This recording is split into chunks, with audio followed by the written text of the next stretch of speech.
I work for BCG 4 days a week, but on the other day of the week, I also work on our family farm.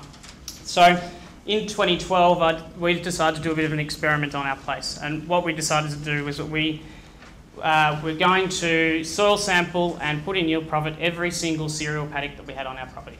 So that was about 20 paddocks. So we went out and sampled them and entered all the data into yield profit and use it. So what we were wanting to do is test to see whether, by using it on all paddocks, whether we could improve our nitrogen management so that we could get the most out of the season in 2012. So I recognise, as majority of you being advisors, it's not going to be possible for you to have all of your clients' paddocks in yield profit. But as we're going through, maybe if you think of it as one of our paddocks is the equivalent for one of your clients' paddocks. So one client is representative of one of our paddocks. Okay, so just to give you a bit of a recap on the season, on our farm we had 186 mils of growing season rainfall, which was a decile 3 for Birchip. So it was a pretty slow start, so we had a mini break sort of in late May, and then didn't have another good rain until sort of late June. So Emergence was a bit spread throughout the season, so we had some that emerged on that May rain, but the majority came up in June. So what we're looking at here is you're looking at decile, so you've got decile 1, the line on the bottom, the blue line on the top is decile 9, and decile 5 in the middle, and the yellowy green line is showing us the rainfall that we received throughout the year. So as you can see, that we finished with a decile 3 season.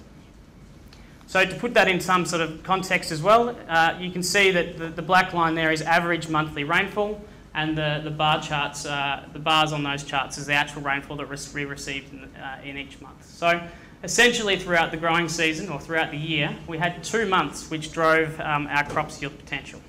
So we had good rains in February, which provided us with good stored soil moisture, and then we had good rains in July. So we were a bit lucky in that July rain. We probably got 20 to 25 mils more than other people in our area, but essentially those 2 months were what drove our yield potential for the year.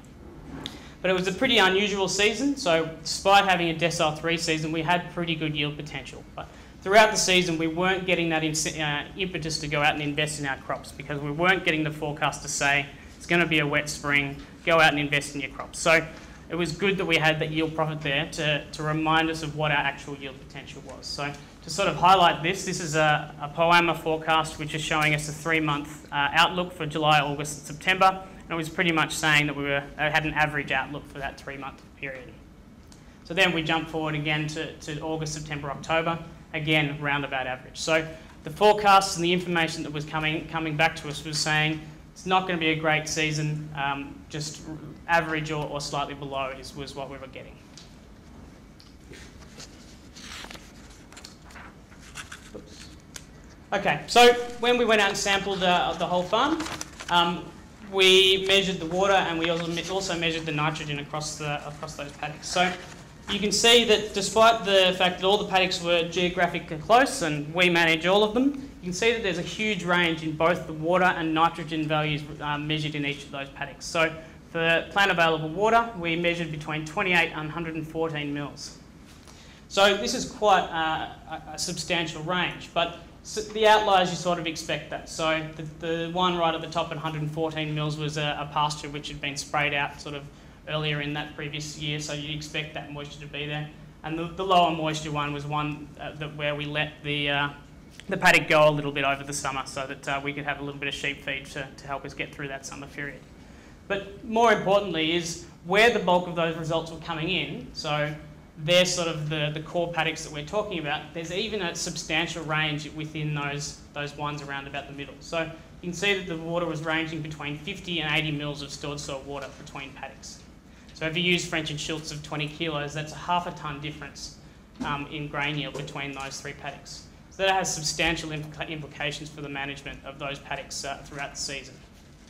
So similarly for nitrogen, we had a fairly big range of between 46 and 167 kilos of N.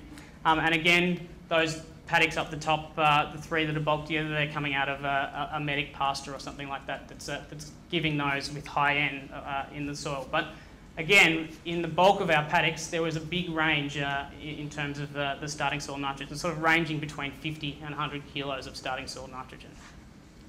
So for me, this is a key message straight up, is that there's a huge range in starting soil water and starting soil nitrogen, and it highlights for me the importance of soil testing. So I'm not necessarily saying that you soil test every paddock on the farm, but certainly it highlights that it's an important part of actually doing some, so that you've got a bit of an idea about what your range is going to be across the property. Okay, so obviously I've got yield profit simulations for all 20 paddocks, but I'm not going to show you them all, so I'm just going to work through one example, so to show the decision-making process that we went through on this paddock. So this is a paddock that germinated on that late rain, and we're at the 29th of June in 2012. So a yield, the way that we read these charts is we say that if we had the worst season finish on record, we go to the 100% line, match that up with the curve. So given the worst season finish on record from this point forward, we have a yield potential of 1 tonne to the hectare. Given the best season finish on record, we go to the 0% line, match it up with the curve, and we've got a yield potential of a bit over 3 tonnes to the hectare, with the current amount of nitrogen that's there in the soil on that day. So if we use the probability 50%, so that equates to a decile 5 finish. With the current amount of N in the soil, we had a yield potential of a bit over 2 tonnes.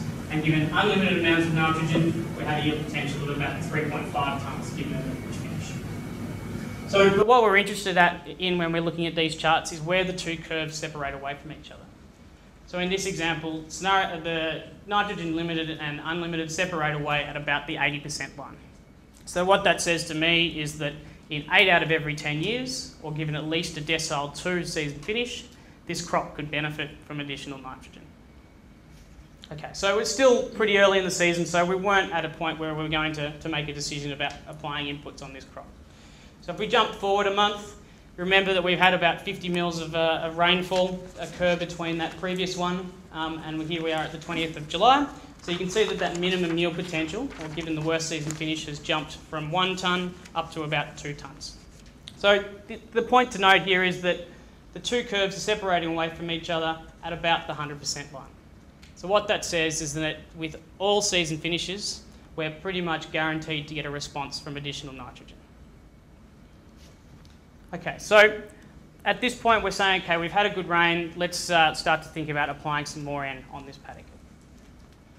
So we thought about a couple of scenarios. One was applying 25 kilos of nitrogen, or about 50 kilos of urea, versus 100 kilos of nitrogen, which is about 50 units of 100 kilos of urea, which is about 50 units of nitrogen.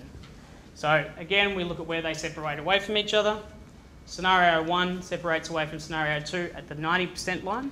So in 9 out of every 10 years, this crop could have benefited from additional nitrogen. And scenario 3 separates away from scenario 2 at about the 70% line. So in 7 out of every 10 years, our crop would have benefited from the additional 25 units of N on top of that existing. So you can see that we had a pretty good chance of getting a yield response from that application, those applications of N. But what we're interested in as growers is that likely to give us a paying response? So here we are, we've jumped forward, and the top chart here is showing us the gross return as a result of that nitrogen application. So those curves are calculated by multiplying the yield by the price, minus the cost of fertiliser, minus the cost of applying it. So again, we're interested in where those scenarios separate away from each other. Scenario 2 separates away from scenario 1 at the 90% line. So in 9 out of every 10 years, we're likely to get a paying response from that application of 25 kilos. In terms of this scenario 3, separates away from scenario 2 at about the 70% line. So again, 7 out of every 10 years, we get a benefit from that additional nitrogen. So to take this one step further, as growers and consultants, when we're going to invest in our crop, we really want to be trying to double the investment that we make on that paddock. So the bottom chart shows us the likelihood of doubling our money. So the vertical blue bar shows us double the cost of applying 25 kilos of N, and where that intersects with the corresponding blue line shows us the likelihood of that occurring. So on this paddock, we had a 70% chance, or in 7 out of every 10 years, we were likely to double our investment of 25 kilos. In terms of the 50 kilos, we had a 60% chance. So we had these kinds of reports for all of the paddocks that we had in yield profit. And that enabled us to prioritise and pick the paddocks that we were going to get the biggest bang for our buck. So to give you another example, this is just one of the paddocks that wasn't showing us the likelihood of getting a good response. So we only had a 20% chance of doubling our investment of 25 kilos versus and about a 20% chance for the 50 kilos as well. So you can see that it enabled us to pick the paddocks where we're going to get the biggest bang for our buck.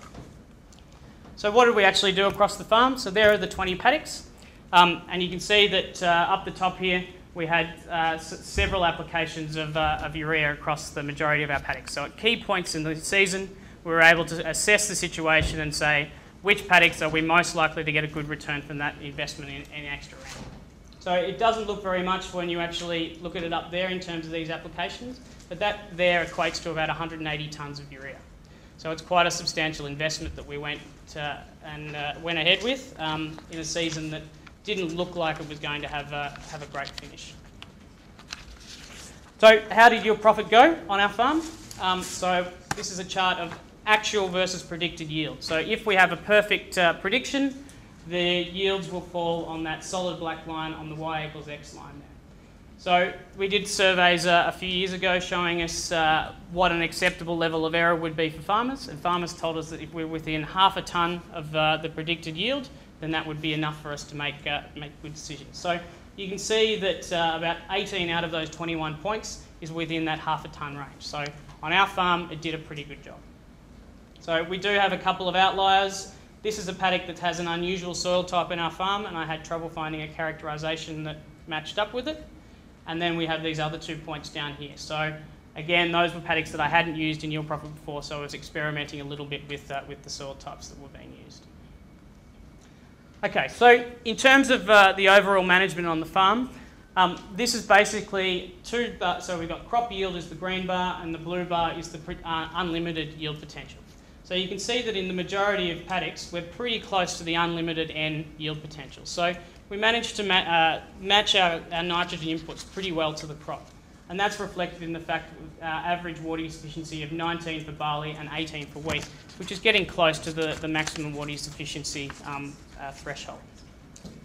So I can assure you the weed management on our farm is not perfect. So the fact that we can get it that close with some weed situations means that we got the nitrogen management pretty well right.